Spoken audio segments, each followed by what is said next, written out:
Boa noite, boa noite. Hoje é dia 24 de novembro, é o dia do Rio, né? Salve as nossas águas, salve o Madeira, o Xingu, o Tocantins, o Tapajós, o Paraná, o Paraguai, que tem o nosso Pantanal, salve os Sinos, o Jacuí, o Caí, o Gravataí, todos os rios, mananciais de água que nos dão água para a agricultura, para a recreação, para a indústria, para abastecimento público, navegação e outros usos. Então, hoje, sendo dia 24 de novembro, dia do Rio, eu decidi dedicar o mês de novembro inteiro a este tema, que é o meu tema de paixão. Quem me conhece como biólogo sabe que eu adoro ecologia de rios. Sempre me dediquei a isso desde o início da faculdade, estudo das águas, seja biota aquática, seja a qualidade da água. E hoje eu vou chamar um convidado muito especial aqui, que foi meu colega lá no Unicinos, um amigo de longa data, Julian Maus. Ele é botânico, né? Desde o início da sua formação, o forte foi a botânica. Deixa eu ver aqui a formação dele certinho. Ele é mestre, ele é biólogo, como eu, mestre em Biologia, Diversidade e Manejo de Vida Silvestre, que é o programa de pós-graduação que tem na Unicinos. É vice-presidente do movimento Resler, que é um importante ONG que luta pela conservação ambiental aqui na Vale do Rio dos Sinos, né? Teve como precursor o Henrique Resler. Ele é membro da UPAM também, do conselho, ex-pesquisador de Jardim Botânico de São Leopoldo, onde ele trabalhou no herbário, na coleção de plantas, trabalhou também no Jardim Botânico, um pouco de paisagismo, né, na unidade de conservação, e atualmente contribui para o projeto Verde Sinos, que é uma iniciativa do Comitê Sinos para recuperar áreas de matas ripárias no Rio dos Sinos. Então, eu vou chamar agora o Julian para ele entrar aqui na live com a gente. Tá certinho aqui, já fez um teste antes, parece que já está entrando. Aí, deu tudo certo, Juliano.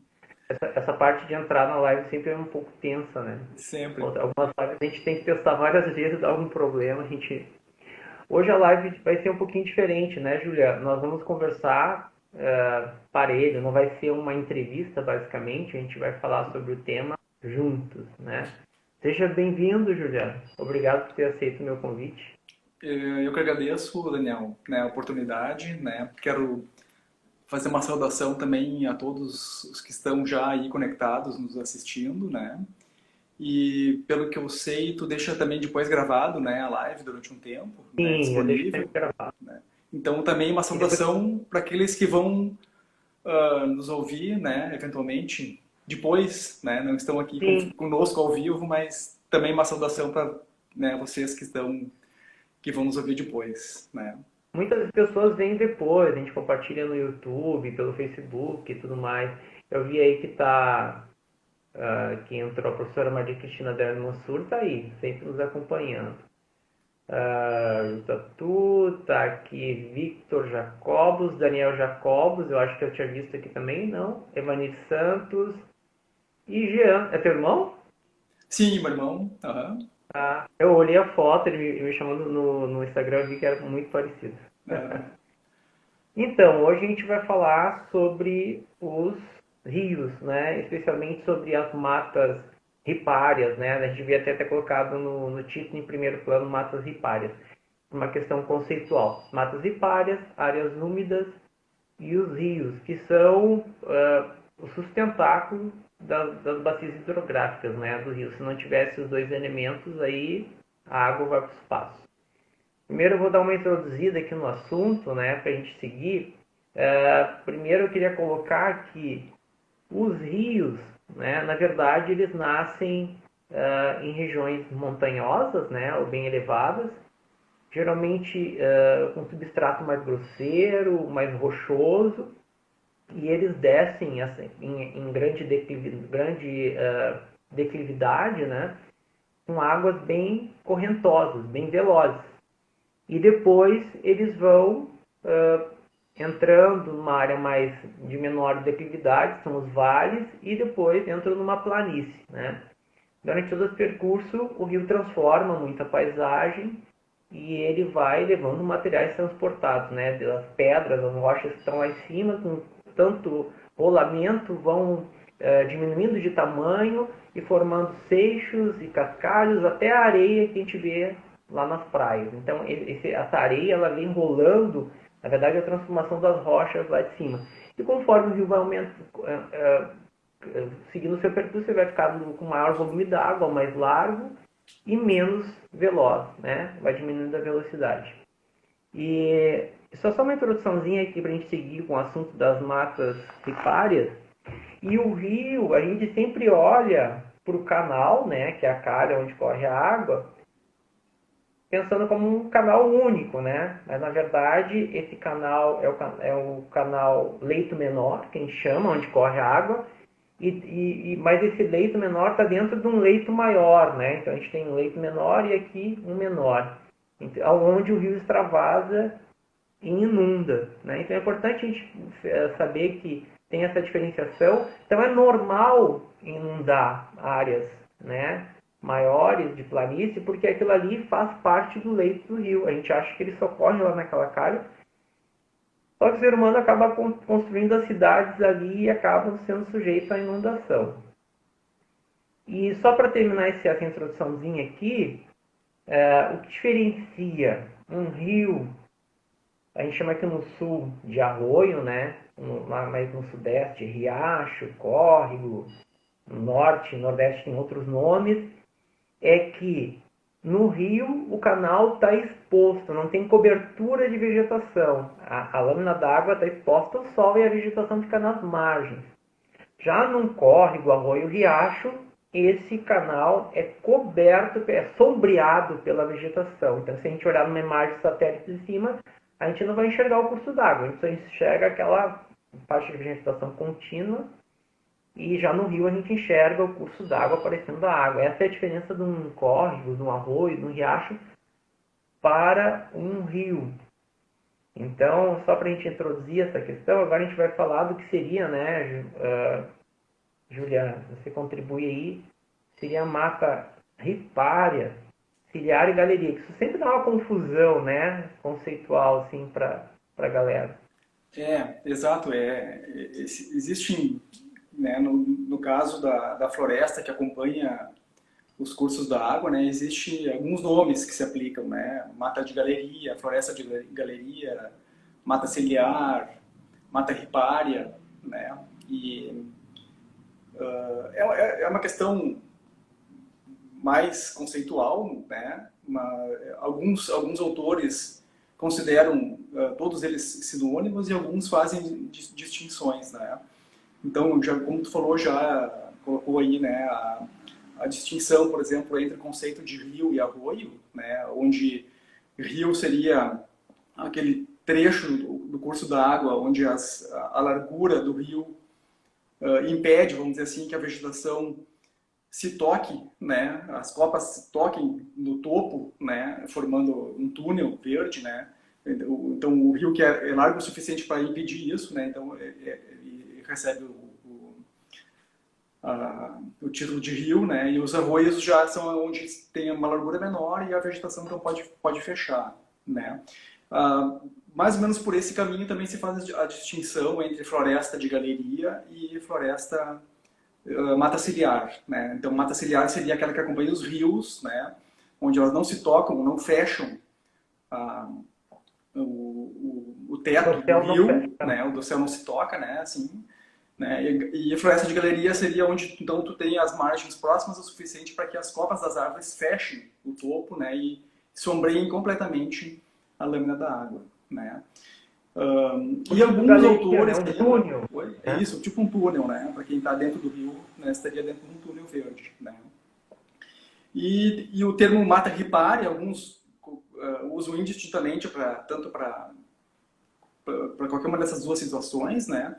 E também, né, eu já havia aplicado também o termo mata ripária, né, para aquelas situações onde tu tem uma mata contínua, não só ao longo do curso da água, mas naquilo que a gente chama de interflúvio, né? Ou seja, o espaço que existe entre um curso d'água e o outro, né? Para os lados, né? Tu vai ter um trecho ali, né? Distante o suficiente para não ser considerado uma APP, vamos dizer, né? Mas tu tem toda essa extensão coberta por floresta, né? Uma região de nascentes, né? E se aplica muito bem ao caso do Rio dos Sinos, né? No terço superior do Rio dos Sinos, o primeiro trecho, né? Lá das nascentes, né? Até ali chegar em Santo Antônio, por exemplo, toda aquela região ali, Rolante, Riozinho, toda ela, né? Originalmente era formada por matas contínuas, né? Então, eu até consultei agora um trabalho antigo que tem sobre fitossociologia, um dos primeiros trabalhos de fito aqui na Bacia do Rio dos Sinos, feito pela Adria Daniel e pela Suzette Diesel, né? E elas consideram usam o termo mata ripária, né? Como o mais apropriado para esse trecho lá da Bacia do Rio dos Sinos. Eu vou falar bastante, a minha experiência maior é no Rio dos Sinos, né? Então vocês me perdoem, quase tudo que eu for falar aqui eu vou falar com base naquilo que eu conheço a experiência que eu tenho de campo, né? Que é praticamente toda ela, né? muito dela aqui no Rio dos Sinos, né? E mais, claro, e mais ligado à vegetação, né? O Daniel vai poder falar com muito mais propriedade sobre aspectos da água propriamente, né? Da biologia do rio, né? E as funções da mata, Julia, para que serve essa mata? Bom, sim, a mata ciliar, a mata de galeria, a mata ripária, né? Ela tem uma função, primeiro, né? De proteção do solo, né? Então, toda essa massa vegetal que cobre a terra, né? Ela vai impedir, basicamente, processos erosivos, né? Tanto do vento, né? Mas principalmente da chuva, né? Uma região de nascentes, né? De cabeceiras de bacia, por exemplo, né? Justamente pela topografia geralmente mais acidentada, né?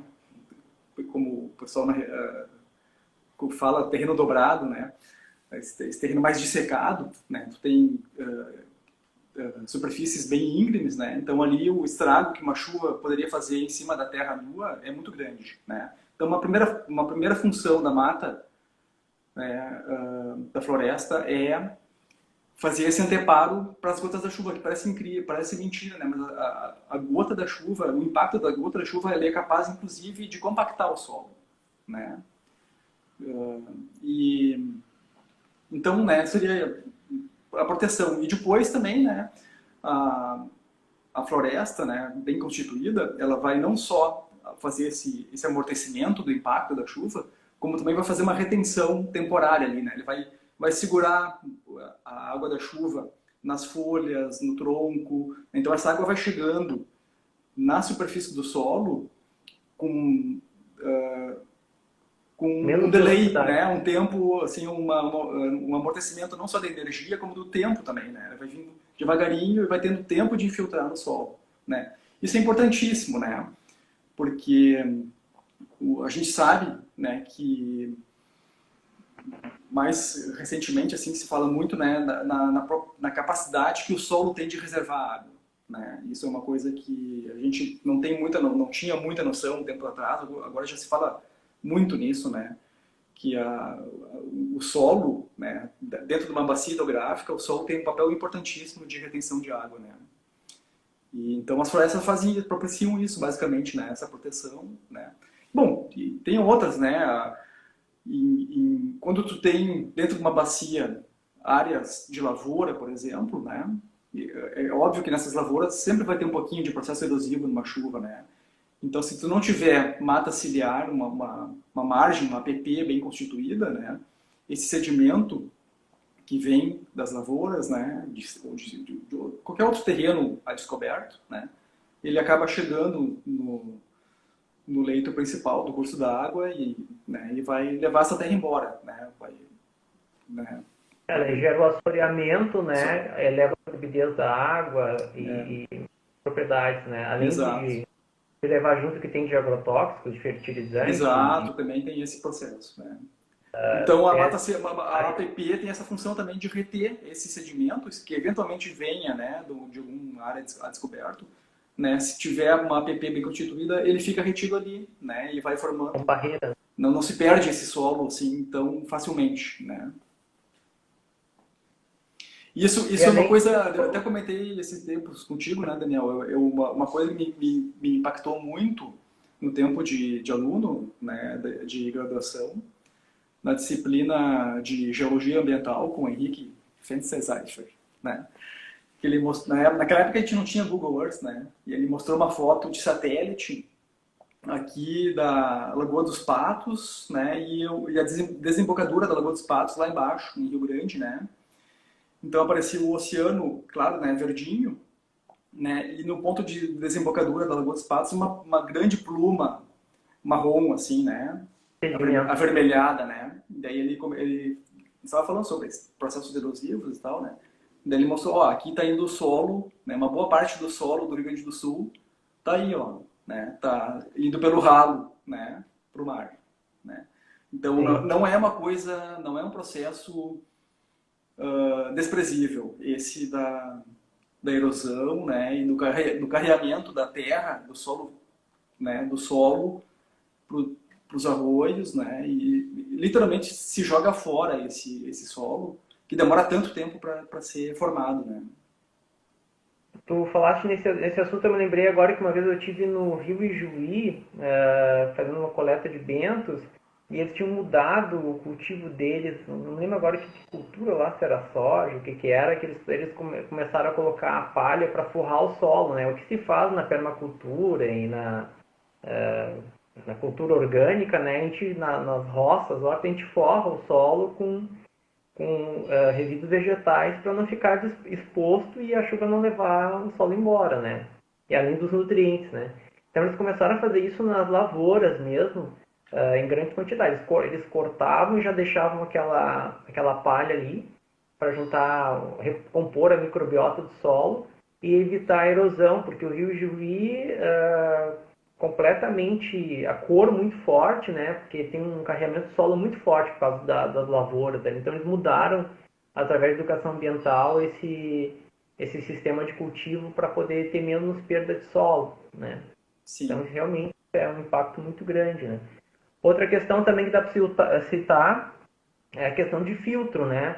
Além de barreira, o que passa através da mata ciliar vai sendo selecionado, né, de composto, de contaminantes químicos, de espécies invasoras, enfim, tudo que for passar pela mata ciliar, ela atua como um filtro, até chegar na água, vai diminuindo cada vez mais a concentração de poluentes e também o acesso a espécies invasoras e outros materiais indesejáveis, né. Outra coisa que a gente pode citar também como corredores ecológicos, né? Sim. Para movimentação, fluxo de energia longitudinal no ambiente terrestre e também para manutenção dos hábitats aquáticos. Quando a gente tem a mata ciliar, a gente inibe esses processos erosivos no canal que seriam acelerados, pensando que todo rio tem processos erosivos, de erosão e deposição por causa da força da água, mas quando se remove essa mata ciliar, isso acontece de forma mais intensa e as margens vão desmoronando, aí os hábitats vão se perdendo também. Exato. E outra coisa... Essa função de corredor, né, é muito importante, né, porque no fim das contas hoje é o que sobra de mata contínua, muitas vezes, de uma região, né, aquela floresta de APP, né, de área de preservação permanente, né, que não pode ser cortada, né. Talvez originalmente, né, muitas espécies da fauna nem usassem, não priorizassem esse tipo de corredor, né, eles talvez fizessem outro tipo de movimento dentro da paisagem, né, mas hoje, né, a gente sabe que as matas ciliares, elas funcionam, né? São talvez os principais corredores ecológicos que sobraram. Né? O que sobrou, né? Tem bacias que a matriz agrícola é tão grande que só tem mesmo. O que não acontece tanto no Baixo Jacuí, né? Que a gente tem, apesar dos arrozais, a gente tem áreas ali inundáveis que tem matas contínuas bem interessantes, assim, né? Mas na maioria das bacias e rios menores, isso já é. Outra questão importante também da mata, que a gente pode citar como função, é que nessa parte alta dos arroios, onde o canal é sombreado, que tu falou, onde a mata predominante é de galeria, os, o aporte de nutrientes ele não está na água, né? Os nutrientes vêm todos do meio terrestre. As folhas caem dentro desses riachos e córregos, vão se acumulando. Aí tem organismos, invertebrados vão degradando isso, picando, fragmentando esse material e disponibilizando material particulado fino para a área de transferência, que é o trecho médio ali, aonde começa a ter sinais de produtividade primária dentro da calha por fitoplâncton, perifíton, macrófitas aquáticos, essa disponibilização, né? E essa disponibilização de foliços não é tão importante na parte baixa, onde já tem uma série de nutrientes acumulados. Então, outra função aqui, que é um termo em inglês que eu não achei tradução sim, é estocar a água. Bom, você já falou estocar a água, né? Mas também sedimentos e atenuar as cheias, né? Como elas vão retendo água desde cima, né? Elas atenuam as cheias abaixo. Se não tem mata ciliar em cima, aquela água só escorre e ela vai inundar com muito mais força lá abaixo. É assim, é o que acontece no meio urbano, né? Claro, no meio urbano esse processo é agravado pela impermeabilização do solo, né? Que daí Sim. impede mais ainda, né? Não tem nem o escoamento, né, em cima da terra, né? Mas acontece isso também no meio rural, né? Onde tu não tem uma cobertura florestal, né? Essa água vai chegar com mais rapidez, vai se acumular em cima do solo e vai chegar mais rápido, né, no curso da água, né? Dando E aquele efeito. nós tivemos um grande retrocesso agora, né? Que é de não ser mais obrigatório recompor as matas ciliares em meios urbanos, né? Não é mais necessário. Pois é. Que horror. Bom, isso a gente está falando das matas. Agora vamos tentar entrar na questão das planícies de inundação, né? A planície de inundação é onde os rios realmente percorrem esses vales mais abertos e o canal ele é mais móvel, né? Até porque os sedimentos são mais finos, então os processos erosivos vão mudando o curso das calhas, né? Erodindo as margens e vão criando meandros, e esses meandros às vezes vão fechando, formando canais secundários e lagoas isoladas, né? Então, muito comum no Jacuí, cheio dessas lagoas. Nos Sinos também tem bastante coisa, né? E no Uruguai também, né? Então, nessa parte da planície, nós temos, além da calha principal, uma série de, se a gente fizer um corte transversal, uma série de outros canais secundários, às vezes com fluxo interrompido, né? Às vezes ainda com fluxo, e, e algumas lagoas, assim, já resultantes desses canais que são isolados com o tempo e fechados com o tempo, que só vão se conectar ao rio quando estiver cheia, né? Então, quando estiver cheia, toda aquela planície vai inundar, né? Por exemplo, um exemplo típico de área inundável, aqui em São Leopoldo a gente tem o Parque Imperatriz, né? Dentro da planície. E São Leopoldo estaria dentro, né? O centro de São Leopoldo estaria dentro da planície do Rio dos Sinos, né? Ele foi ocupado pela alemã e hoje, para conter essa cheia, para que ela não extravase para a cidade, né, temos os diques, né, dentro da cidade ali para conter essa cheia. Mas voltando a um ambiente mais preservado, então essa água, ela naturalmente, por pulsos, né, de tempos em tempos, ela vai inundar com menor magnitude e às vezes cheia, às vezes de 50 anos, ela vai inundar com maior magnitude, como a gente teve cheias lá de 46, não lembro se era 44, 46, a grande cheia que nós tivemos no estado aqui, que pegou todas as partes baixas dos rios, né? Então, essas áreas inundáveis, elas são ecótonos, elas são áreas de transição entre o ambiente terrestre e aquático. E todos os seres vivos que estão ali, eles são adaptados a essa área de transição. No caso, as plantas terrestres, né? A maior parte das plantas ali que tem árvores já são meio anfíbias, elas toleram a inundação. As herbáceas, as gramíneas, esperáceas também são. Isso aí pode falar, são tolerantes à inundação. E quando inunda, o que é mais de origem terrestre mesmo tende a degradar, né? E criar acúmulo de materiais vegetais. E quando essa água ocorre a vazante, esses materiais vegetais voltam para o rio, né, uma água diferenciada. Isso eu queria falar um pouquinho, né, Juliano? É, eu não sei se o pessoal tá conseguindo visualizar essa situação. O Daniel está falando do trecho, vamos dizer assim, do último terço dos rios em geral, onde eles atingem uma planície, perdem energia, né, perde velocidade, né, e aí o rio começa a fazer voltas, né, procurando, né, porque a diferença de desnível é tão pequena, né, que o rio fica literalmente procurando onde é que está o terreno mais baixo para ele ir seguindo o caminho, né. Então, fatalmente, vai fazendo curvas, né. Então, são trechos esses trechos aí são muito sinuosos, o rio faz muitas curvas, né. E em cada curva, sempre, o rio vai fazer o seguinte processo, né. Ele vai escavar, né, no lado onde ele bate, na barranca onde ele bate, ele vai tirar sedimento do barranco, né, e vai depositar do lado interno da curva, onde a energia é mais baixa, né? E aí com isso o rio vai literalmente caminhando, né? Ele vai criando, aumentando essas voltas, né? Ao passo que às vezes até uma volta encosta na outra e o rio faz um atalho, né? É bem a situação que nós temos aqui em São Leopoldo, né? No Parque da Imperatriz ocorrem esses processos, né? Fica essas marcas, né? Esses canais abandonados que o rio, onde o rio alças que o rio fez e já não usa mais, né? Já atalhou no meio. Isso é bem comum aqui no Parque Imperatriz e na base do Rio Velho, né? A base do Rio Velho, que é uma outra unidade de conservação aqui em São Leopoldo, é exatamente uma alça dessas, uma alça abandonada, né?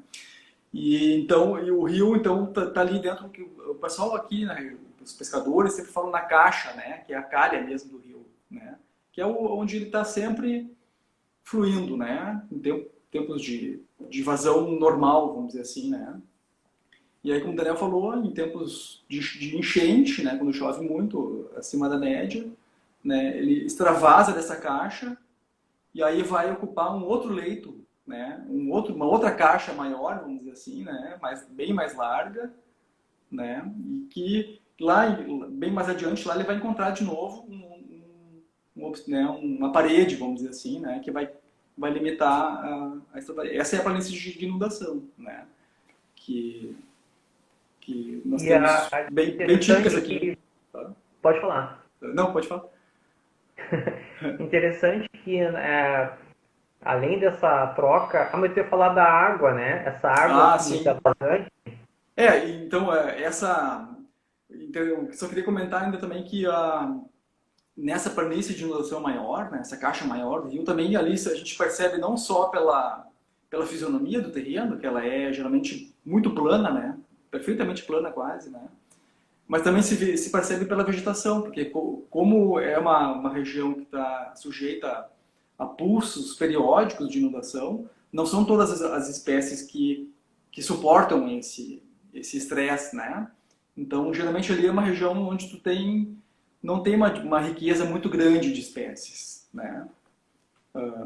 Pode ter até riqueza de ambientes, né? Tu tem às vezes floresta, tu tem às vezes um juncal, um maricazal, né?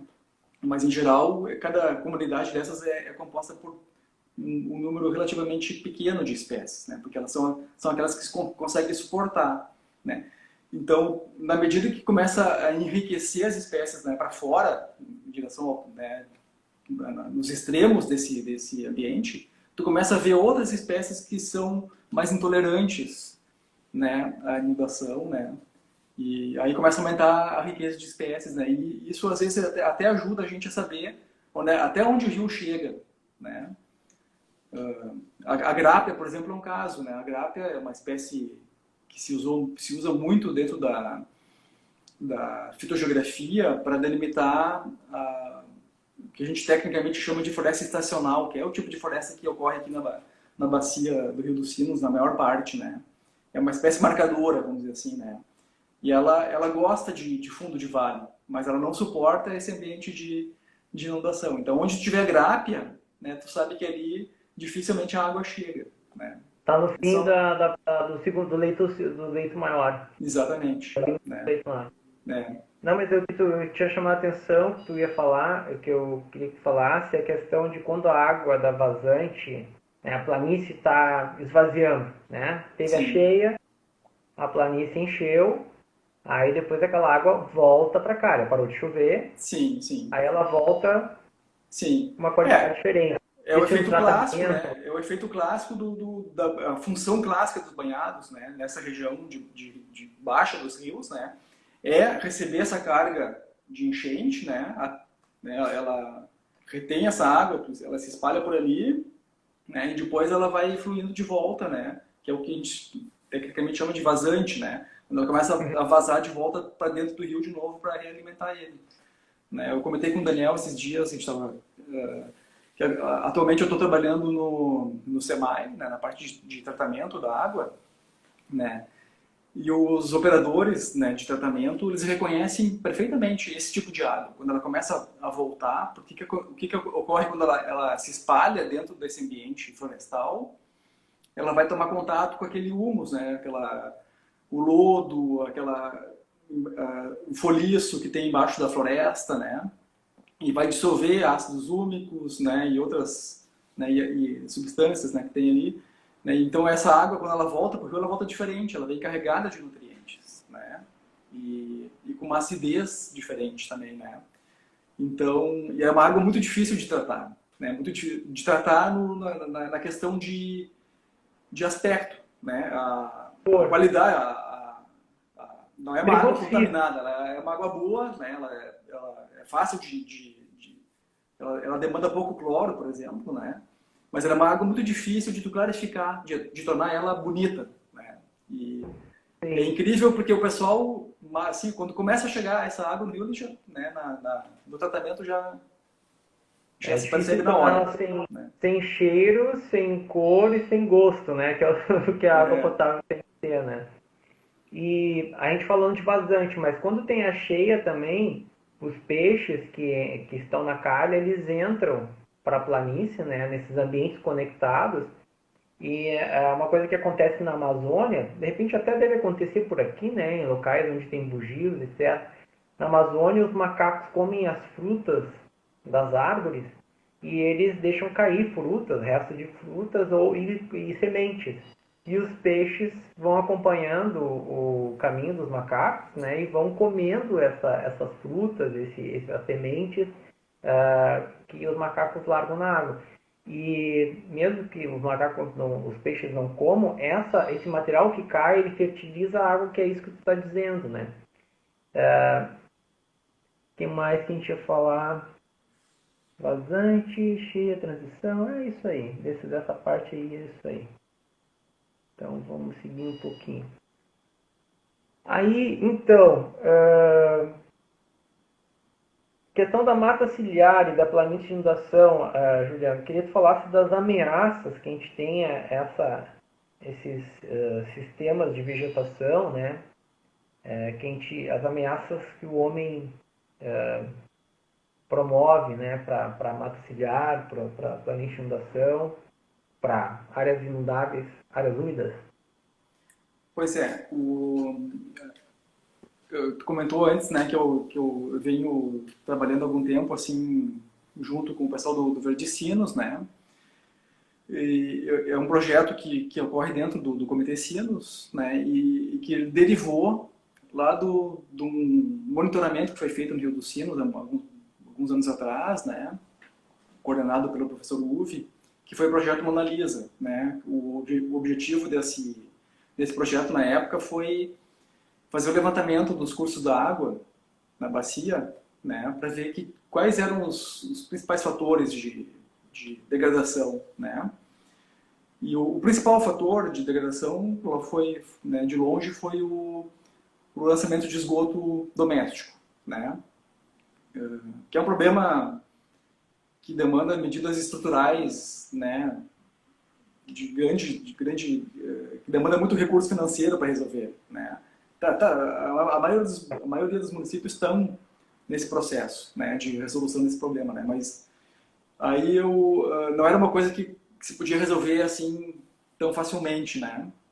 Mas a segunda causa de degradação que foi identificada nesse monitoramento foi a falta de cobertura, né, em APP, né, cobertura em mata ciliar, né. Então, o projeto Verticinos, ele surgiu na tentativa de sanar esse que era considerado o segundo grande problema da bacia, né, que era a falta de mata ciliar, né. Então, o que o Verticinos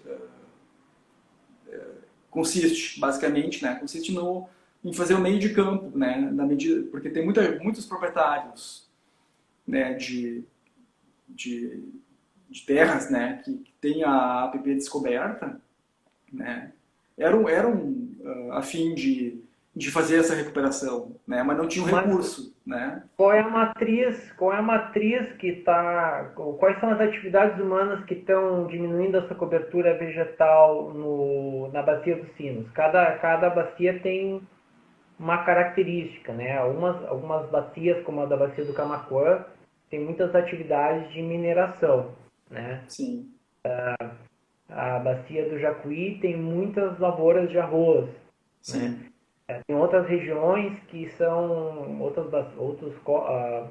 rios que correm para a Lagoa dos Patos que tem muita plantação de fumo, né? Quais são as ameaças aqui na bacia dos Sinos, praticamente? É agricultura, né? Pequenas propriedades rurais, né? Que usam esse espaço para pequenas roças, né? Algumas até nem tão pequenas, né? Tem bastante produção de arroz também aqui na Bacia dos Sinos, né? Pecuária, né? E no ambiente urbano tem a ocupação, né, para moradia, né? Não tem o que, né, é bem muito mais difícil de lidar, né?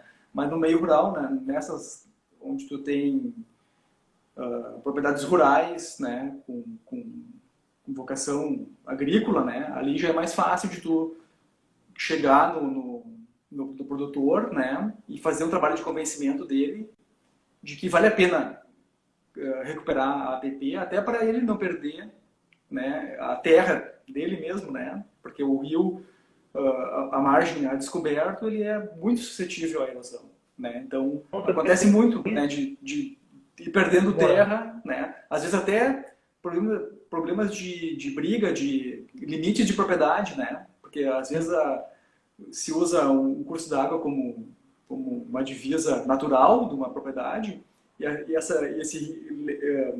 o leito começa a mudar de lugar e começa a dar briga de vizinho por causa da divisa, né? Então Tu disse na muitos, minha propriedade lá que eu tinha um grande problema de desmoronamento na margem, né? Quando a gente adquiriu não tinha mata ciliar e agora a gente está recuperando, a erosão acabou, né?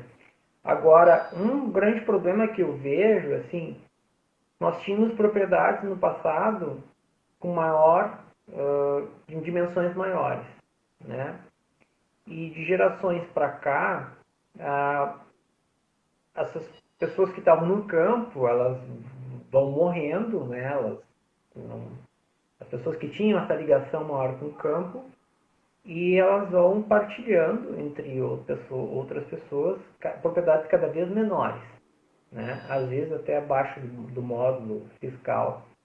E essas propriedades, as pessoas que ainda têm as propriedades, filhos, às vezes não querem, vendem e ainda fracionam mais, né? E no caso, as APPs pelo CAR, né, elas são meio que um percentual lá de um cálculo em relação à reserva legal e tudo mais. Então, cada vez vai diminuindo a área de mata, cada vez mais, né? E já em propriedades maiores, tu tem como manter a continuidade, né? Daí tu tem um vizinho que mantém a mata, daí o outro não mantém, o outro cria gado, o outro, enfim, não tem nenhum interesse e essa descontinuidade é um problema também, né? Na matriz do uso do solo.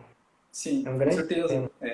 E como tu bem colocou, né, esse fracionamento que está havendo, né, nas propriedades rurais, assim, né, principalmente nas que são mais próximas dos centros urbanos, né,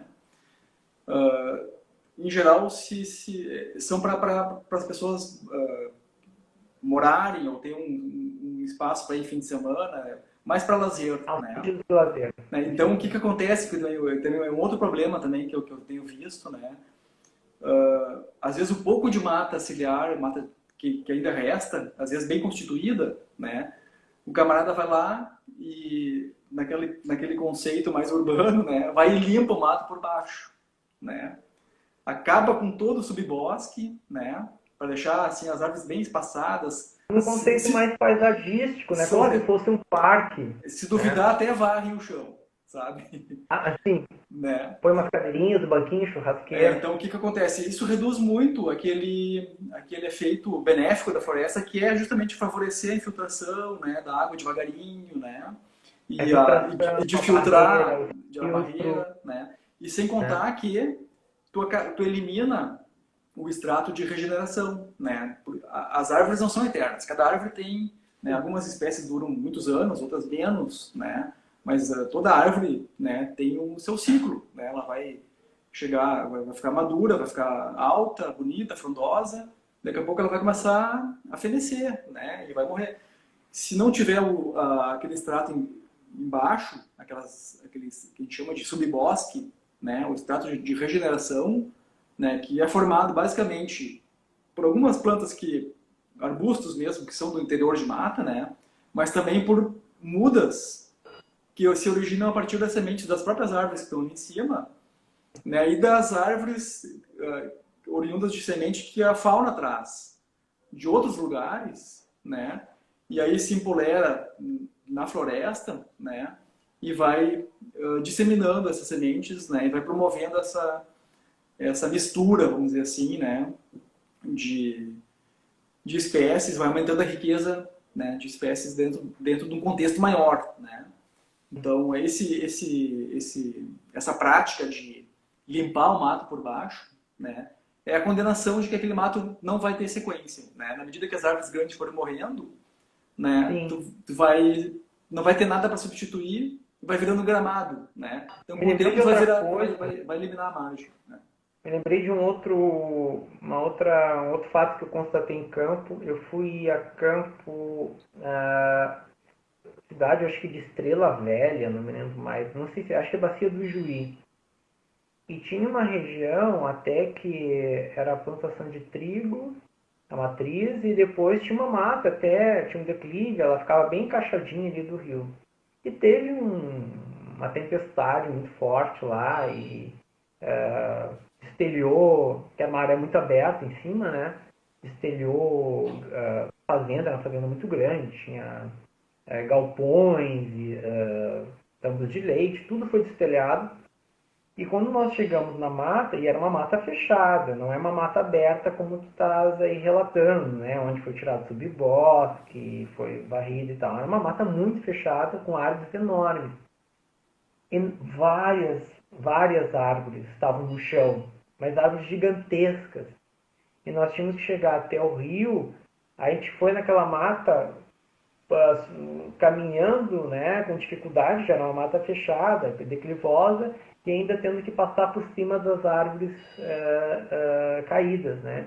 Então é um evento climático, não sei se era fora da média ou do previsto, mas ele aconteceu, né, derrubaram várias árvores, como a gente já viu aqui em áreas de parque, em Porto Alegre, né, que teve uma época que teve um grande vendaval que derrubaram várias árvores.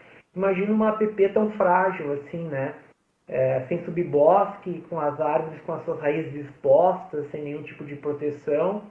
Então, o fluxo de vento para derrubar essas árvores e, né, causar processos erosivos já é mais facilitado de ocorrer esse tipo de evento, né? Com certeza, né? Tem esse aspecto também.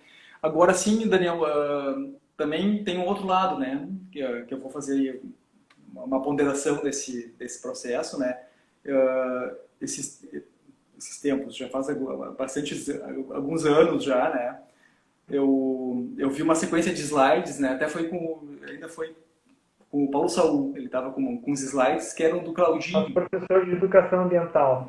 Muitos aí na live devem se lembrar, né? Deve ter conhecido o Paulo, né? E muitos também devem ter conhecido o Claudinho, que foi professor de fisiologia, né? No curso de biologia também, né? Esses slides eram do Claudinho.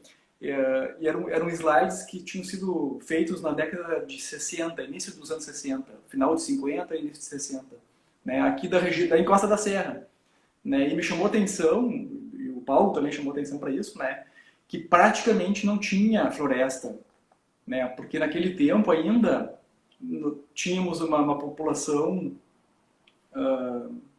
que vivia da agricultura, muito forte, né? Forte. Era muito forte a agricultura, então essa encosta de serra aqui, nossa, aqui Dois Irmãos, Sapiranga,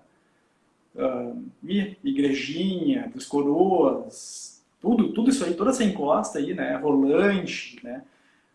Olha, era quase tudo virado em roça, né? Então o que aconteceu? Esse processo que tu comentou, né? Essas pessoas, os filhos dessas pessoas foram procurando uma vida melhor, um emprego na cidade, e tal, foram abandonando, né, a roça, né? Ela foi virando, essa população foi ficando velha, não tinha mais condições de manter, então devagarinho o mato foi recuperando. Hoje, né, nós temos uma cobertura florestal, né? Ainda que não mais primária, né, secundária, quer dizer, ela já foi cortada e se regenerou, né? E esse processo de regeneração ele não foi assim, talvez o mais saudável possível, porque faltou, talvez, né, na extensão que foi cortado o mato, essa regeneração ela permitiu inclusive muita entrada de espécies exóticas, né? Mas enfim, hoje nós temos uma cobertura, né, muito maior do que nós tínhamos aí lá na década de 60, né? O que está vendo agora é de novo o retorno desse pessoal, né, para essa região, né? Alguns para plantar, mas a maioria para sítio de lazer. E aí estamos tendo de novo um outro tipo de desmatamento assim mais seletivo, né, vamos dizer assim, né? E estamos perdendo a oportunidade então de promover uma conservação, né, de toda a bacia hidrográfica, né? Essa conservação é complicada mesmo. A gente pode lembrar, inclusive, que no Rio de Janeiro, né, toda a Floresta da Tijuca, ela não existia mais, era café, né, e aquilo tudo foi replantado. Mas o que eu ia falar? Fui procurar aqui no Google, enquanto falava, se eu achava o nome de um artista plástico, que eu acho que documentou, Pedro, não me lembro mais o nome dele, um artista plástico alemão, tem uma tela dele no Margis, que é o colono explorando as matas aqui da região, acho que até da Bacia dos Sinos, ou Caí, sei lá. Ele derrubando as matas de araucária enormes, assim, matas bem fechadas, né? Então, realmente, essa colonização ela foi uma época bastante predatória e se recuperou, né? Então, a gente tem hoje dois movimentos. Tem esse das pessoas do meio rural meio desestimuladas, porque realmente não tem nenhum tipo de assessoria mais presente, apesar que a gente tem órgãos importantes como Emater, Embrapa, a gente sabe que tá tudo muito difícil, né? Falta assessoria para as pessoas viverem no campo e serem produtivas e ter cursos de formação são escassos, né? Escolas agrícolas cada vez menos, embora tenham vários grupos de permacultura surgindo com outros movimentos, né? Que essas pessoas que voltam para o campo, algumas são nessa vibe de permacultura, de agrofloresta, e outras ingenuamente por sítio de lazer, de ir para o campo e ter uma vida. Só que chegam lá, às vezes não tem estrutura, né? Porque tu tem que ter água, esgoto, rede elétrica, né? Então tem que estar. Tem vários movimentos, tem movimento custo zero, viver sem nenhum tipo de estrutura. Aí tem um outro contraponto também, né? Tem os grandes latifúndios, né? Que pegam e licenciam áreas gigantescas e desmatam. Então é um momento de pressões bem diferenciadas assim, né, que sobre esse tipo de ambiente, tanto de vegetação de mata ripária quanto os ambientes transicionais das planícies de inundação. Nossa, como correu o tempo! Vamos falar agora um pouquinho de conservação. Eu te busquei de novo para as ameaças, porque tu já estava indo para conservação era o último tópico. Então agora sim, fala do projeto Rio dos Verdes Sinos, a tua experiência lá. Pode falar um pouquinho também do Jardim Botânico de São Leopoldo e falar um pouco também da importância do Jardim Botânico de Porto Alegre, né, que fazia parte da Fundação Zoobotânica, que hoje foi desmembrada, né, os órgãos estão separados, o zoológico está aí sendo leiloado, me parece. O museu desenvolve as suas atividades ainda com um pouco de dificuldade. O Jardim Botânico não tem realmente notícia de como está, mas o Jardim Botânico tem um grande papel nessa área aí de conservação de matas. Fala um pouco sobre isso aí. Dentro desse processo de recuperação de mata ciliar, né, que eu vinha comentando antes, né, que é o foco do Verdes Sinos, é basicamente isso, né, é tentar reconstituir o máximo de áreas de mata ciliar, né, e da melhor forma possível. O que eu quero dizer com isso, né, é tentar recuperar o que é de cada região, porque a bacia do Rio dos Sinos, ela é muito... depois que a gente começa a conhecer ela, é uma coisa incrível, sabe? Assim, porque nós temos na bacia do Rio dos Sinos vários sistemas florísticos, né? Vários tipos de floresta, né? Temos floresta estacional, que é aquela floresta que possui bastante espécies de folhas caducas, né? Então no inverno elas perdem as folhas, então a floresta fica com um tipo de fisionomia bem diferente no inverno e no verão, né? É o que acontece mais ou menos aqui na nossa região, aqui em São Leopoldo, Novo Hamburgo, Sapiranga, né? Nós temos a floresta ambrófila densa, que é a Mata Atlântica estrito sensu, aquela floresta bem exuberante, né? Cheio de epífitas, samambaias, bromélias, né? A espécie marcadora desse ambiente é o palmito, né? Onde tiver palmito na bacia do Rio dos Sinos é a floresta ambrófila densa, né? Fica mais ali na região de Osório. Xaxim. O xaxim é mais em cima, né? Pega um outro sistema que é a floresta conalcária, né? É um outro tipo de floresta ambrófila, né? Assim, ambrófila são florestas onde tem muita chuva durante o ano, né? Então nós temos tem uma floresta conalcária, que é a floresta ambrófila mista, essa onde tem o xaxim, tem a floresta atlântica, estrito sensu. Temos um pouquinho de matinha nebular, que é a floresta que ocupa o topo das montanhas e está sempre naquela serração, né? Principalmente na época do verão, né? E, enfim, nós temos campos de cima da serra, tudo isso representado dentro da bacia, né? As áreas de banhado, né? As áreas de banhado, né? Casais. Exatamente. Então, para cada trecho, parques de corticeira, né? Que praticamente não se vê mais hoje, né? Assim, a corticeira em si é uma espécie que se vê bastante, né? Mas a formação original dela, né? Que seria um juncal salpicado de corticeiras por cima, assim, é uma coisa... Onde ficavam esses parques de corticeira, Juliano Sinos? Nos banhados, ali naquela região ali de Lomba Grande, Campo Bom, né? Ali ainda tem um pouquinho disso, né? Então, quem pega a 448, né? Chegando, passando ali aquele trecho ali do acesso para a Praia do Paquetá, né, indo para Porto Alegre, também tem um trecho ali que se percebe um pouquinho ainda dessa fisionomia, que é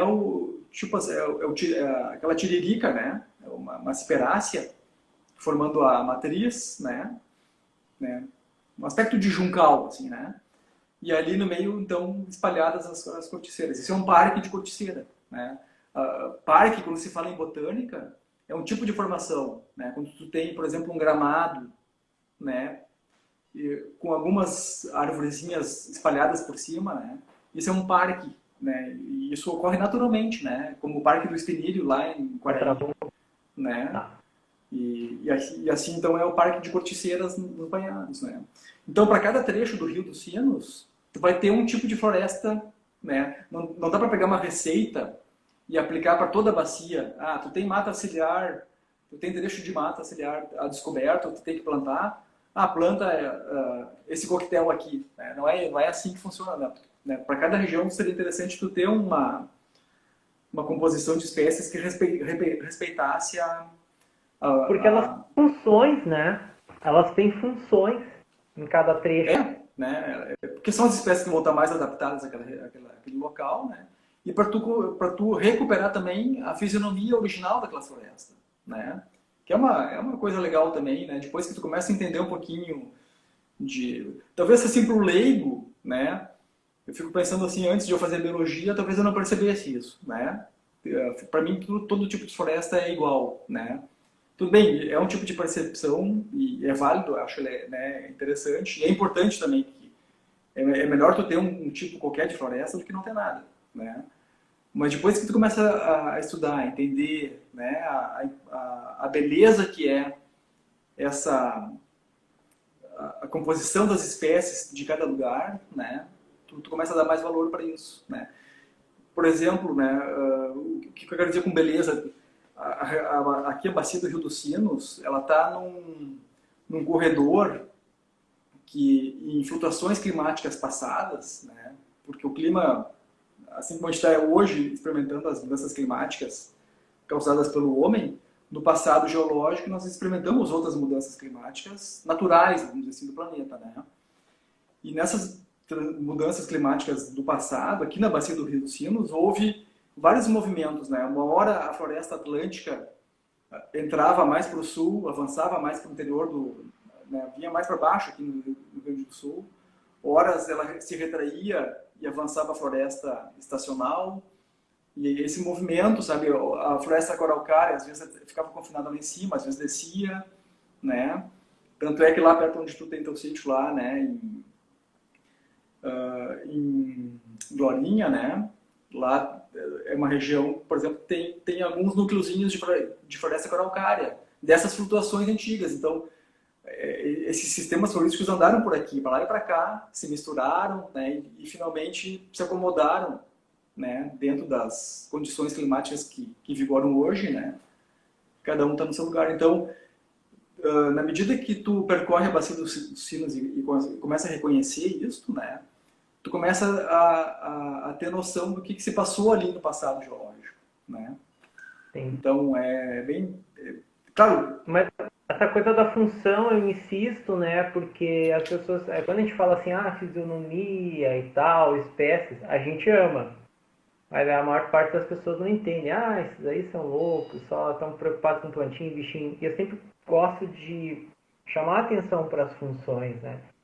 A floresta que está numa área declivosa, rochosa, ela tem uma relação com o solo, uma relação com a água, que só pode ocorrer ali naquele local. Ela está adaptada àquele local. Então, precisam ser aquelas espécies que ocorrem ali para que possa ter a sustentação daquele tipo de material em margem, para que não ocorra erosão, e para que se possa reter água naquele local, né, de forma adequada, que se possa ter uma cheia, enfim. Já na parte baixa, onde os sedimentos são mais finos, os solos são mais siltosos, né, e são solos de depósitos aluvionais, vão ocorrer cordiceiras, por exemplo, né, que estão associadas às áreas alagadiças e tem um outro papel na questão relação interface água e solo. Então, é o funcionamento do rio que é assim, exige que seja assim. Né? Essas espécies estão adaptadas para isso. Do contrário, a gente vai ter um rio Frankenstein, que a gente recuperar de outra forma qualquer, sem cuidar dessas espécies adequadas, e a gente não vai restabelecer as suas funções. Né? Mas agora a gente... O que tu estava falando antes? Estava falando... Não, justamente da importância, né, de conservar também não só reconstituir floresta, né, qualquer floresta, mas tentar reconstituir esses ambientes dentro, né, Sim. da originalidade da região, vamos dizer assim, onde ela está inserida. Aí que entra a questão da pesquisa dos jardins botânicos, que eu quero que tu fale dos bancos de germoplasma, porque não é fácil e não há disponibilidade de todas essas espécies para compra, por exemplo, né? Além disso, eu quero que também chame a atenção sobre isso, que as pessoas ainda nos órgãos ambientais, nas empresas, não todos, mas alguns, né? Algumas pessoas, elas têm a ideia de plantar mudas, né?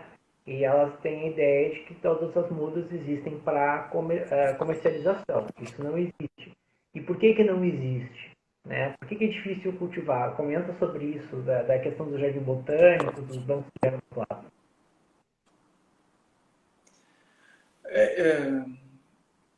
Como é que eu vou explicar? Mas é assim, A questão da Fundação Zoobotânica, que tem feito pesquisa ao longo dos anos sobre isso, né? Sim, sim. Nós temos uma riqueza de espécies arbóreas, por exemplo, na bacia do Rio dos Sinos, muito grande, né? Justamente por esse fato, esses aspectos aí de reunir vários tipos de sistemas florísticos, né? E algumas dessas espécies são bem raras, né? São difíceis de se ver, né? Então, são espécies que tu não vai encontrar num viveiro qualquer, né? Esses viveiros comerciais, eles vão sempre, né, vão ter ali em geral, aquelas espécies que são mais procuradas, né? Eu tô com um problema de bateria aqui, vou tentando botar o carregador. Ai. Né? Então, os viveiros comerciais, eles têm as espécies que são mais procuradas, né? O ipê roxo, por exemplo, né? Que tem maior apelo paisagístico, né? Então, é necessário que tenha algum órgão governamental, de preferência, né? Que faça esse trabalho de resgate dessas espécies, né? Procure exemplares que a gente chama de porta, né, que tem condições de porta-semente, que são exemplares típicos, né, e saudáveis daquela espécie, né, onde tu possa buscar semente, né, trazer para um banco de sementes, fazer testes de germinação, né, descobrir como é que tu faz para produzir muda, né, e conservar, né, o que a gente chama de banco de germoplasma, que são essa coleção de sementes, né, elas não são eternas. Sempre tem que estar coletando, né, estocando, fazendo testes de germinação para ver se elas estão viáveis ainda. Na medida que elas vão perdendo a viabilidade, tu tem que voltar lá, fazer uma nova coleta, né? E esse é um trabalho, por exemplo, que a Fundação Zoobotânica fazia, né? Um trabalho de pesquisa básica que tem um fundo aplicado muito grande. Na verdade, nem tão básico assim, né? Exatamente. Então, assim, quando tu vê um jardim botânico, né, tu visita um jardim botânico, tu tem condições de, né, ali na coleção, tu visitar, né, encontrar alguns espécimes plantados ali, né, uma araucária, né, uma cerejeira, né, tô falando das mais comuns aí, né, mas por trás disso, existe todo um trabalho, né, uma preocupação em fazer um banco, né, que represente não só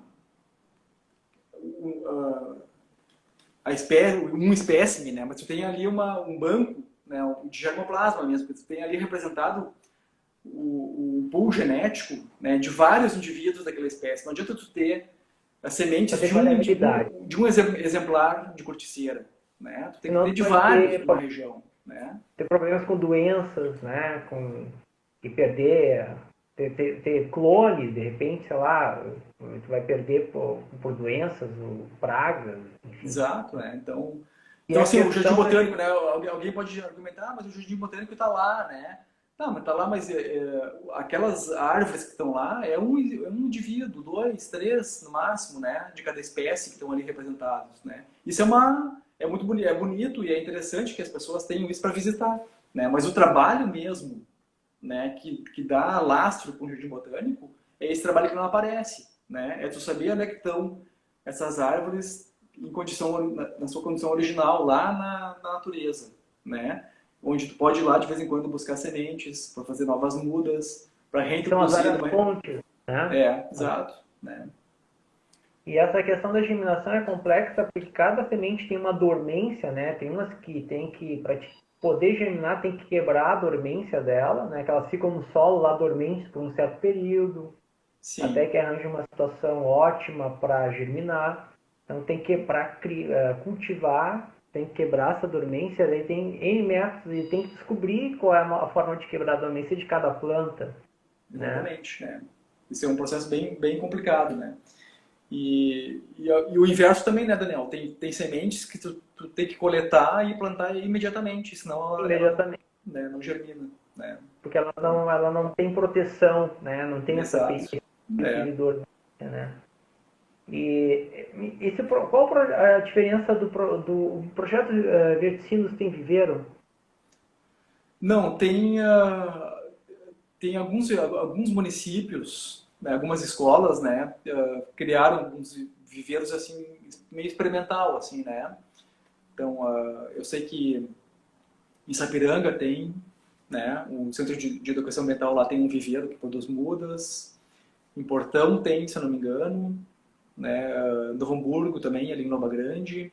Então, alguns parceiros do Verticinos, né, geralmente ligados a secretarias de educação, né, que faz esse trabalho de educação ambiental, tem esses viveiros, né. Mas não tem esse trabalho assim metódico que teria assim não tem nem recursos para isso também, né.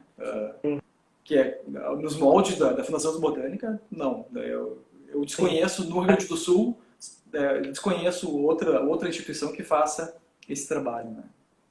Eles estão cultivando algumas espécies que vocês têm orientado que são necessárias?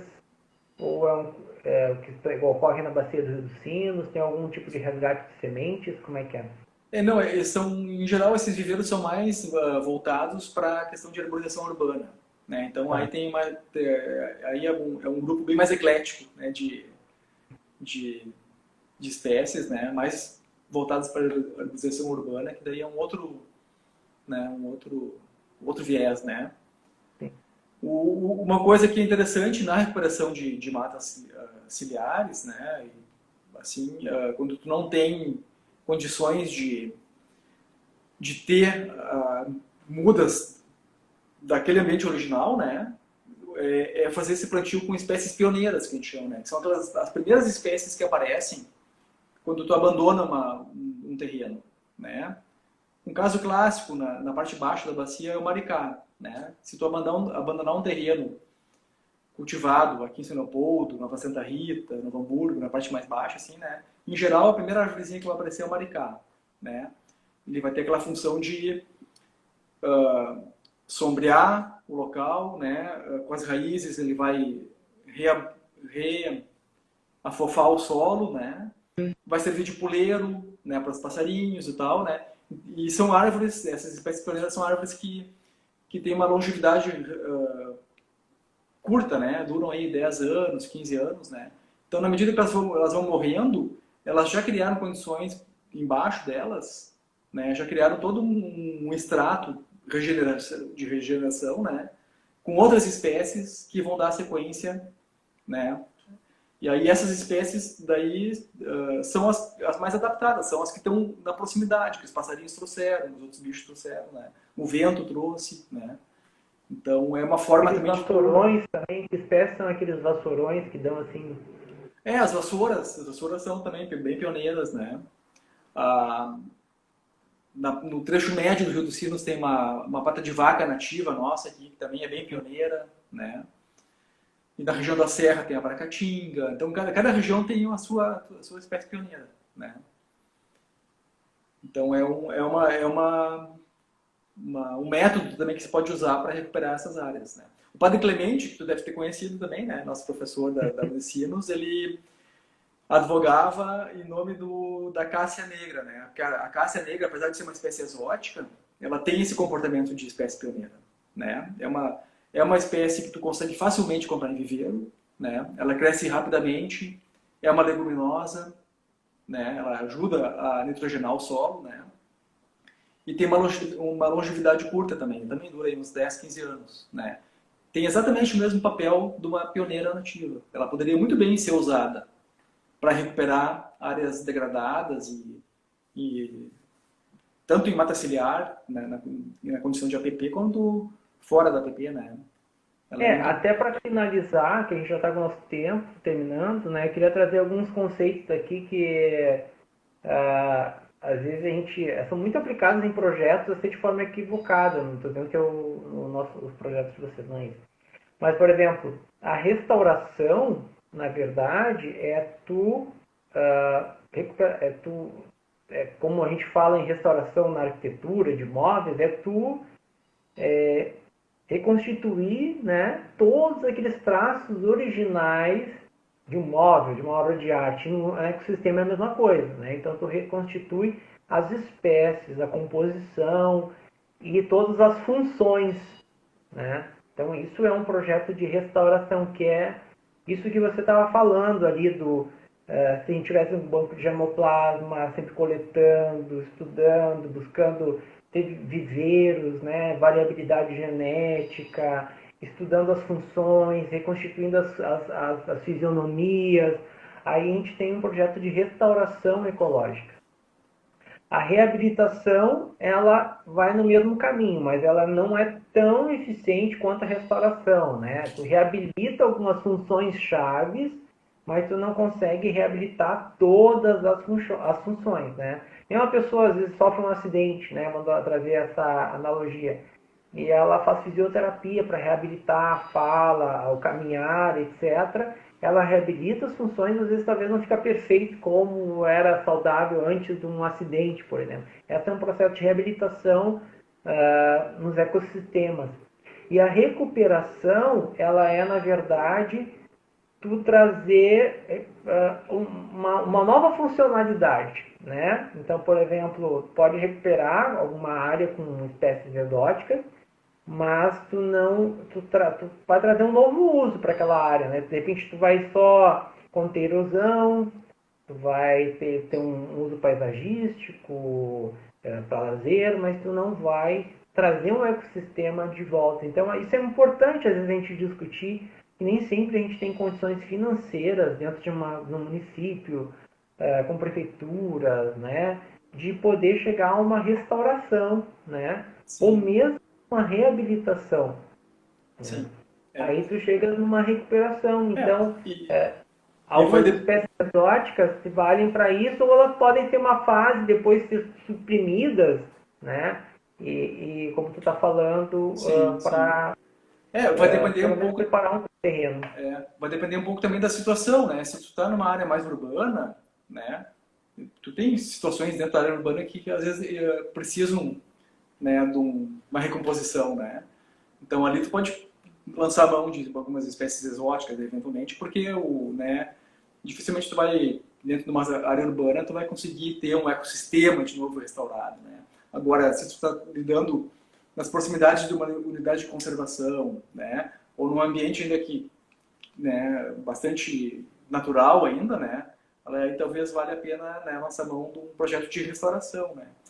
E só para finalizar, nós teremos, acho que ainda com essas mudanças climáticas, né, escassez hídrica, né, chuvas não tão regulares, estiagem, né, desafios maiores ainda de poder reabilitar ou restaurar ambientes nessas situações extremas, né? Bom, então, assim, de repente, até para finalizar, então, eu não sei como é que está nosso tempo, né? Mas agora tu tocou num aspecto que é, assim, fundamental, né? A bacia do Rio dos Sinos, por exemplo, né? O Rio dos Sinos, ele é um rio relativamente pequeno, né? Para quem conhece, quem é daqui da região, né? E, no entanto, ele consegue abastecer uma região, assim, várias cidades, né? Uma boa parte da região metropolitana de Porto Alegre é abastecida pelo Rio dos Sinos, né? E se tu for olhar ele é um pouquinho mais que um arroio, né?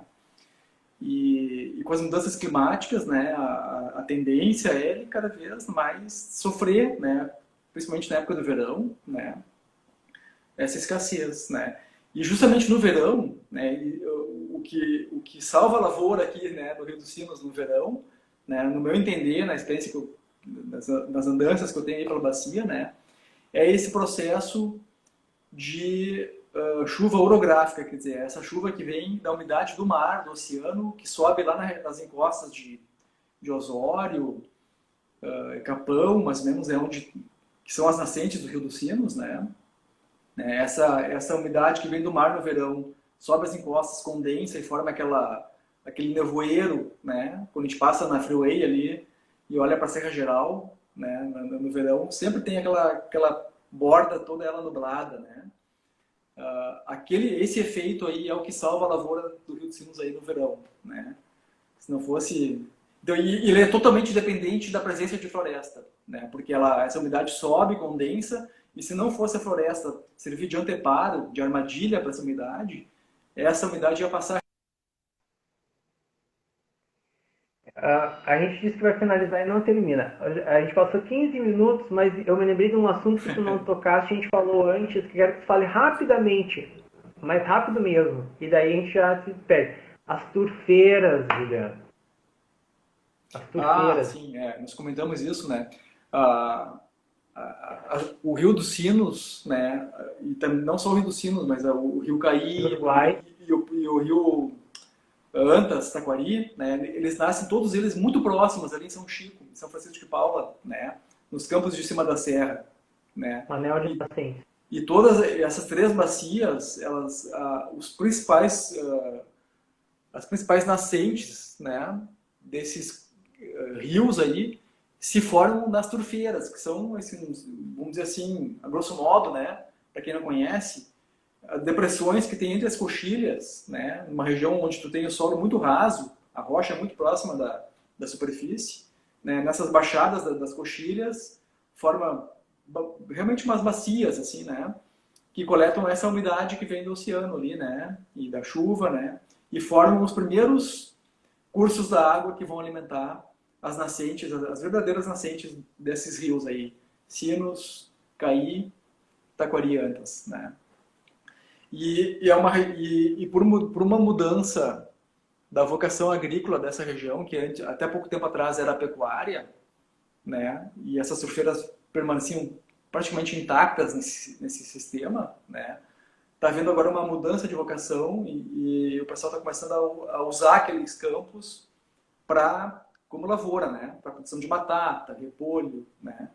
E isso demanda lavrar a terra, né? Então, a cada processo de lavração, eles vão apertando mais essas turfeiras, né? Então, atualmente, né? É um ambiente dos mais ameaçados que a gente tem hoje, né? Não só uma ameaça muito grande, porque são ambientes muito ricos em espécies da flora, né? Mas uma ameaça muito grande ao suprimento de água. Né? Ela acumula muita água, né? Tem uma função como os banhados, assim, só que junto das nascentes, né? Na bacia do Uruguai não faz parte desse anel ali, dessa conjuntura de nascentes, concentração de nascentes, mas também tem várias turfeiras lá na bacia do Rio Pelotas, né? Sim, Rio Pelotas, total. As nascentes também são... Tem uma função semelhante. É. Vamos acabar aqui, passamos 18 minutos. Olha, tu sabe que quando a gente estava indo, eu olhei nosso script aqui, nossas perguntas nossos temas estavam indo para o fim. Nossa, a gente vai acabar essa live antes, né? Uhum. Foi tão rapidinho assim. Mas chegou um ponto que a coisa tomou a proporção que foi. Mas estava ótimo, né, Julião? Acho que foi bem satisfatória assim, a nossa conversa. Assim, ela engrenou para um lado muito legal. Com certeza. Muito obrigado. Eu que agradeço. Né? Agradeço por quem conseguiu chegar até o fim aí conosco. Né? Tá certo. Um abraço a todos que estiveram aqui. Eu assinei para várias pessoas ali. Grande abraço. A gente vai deixar salva a live aqui. Até mais. Então tá. Abraço.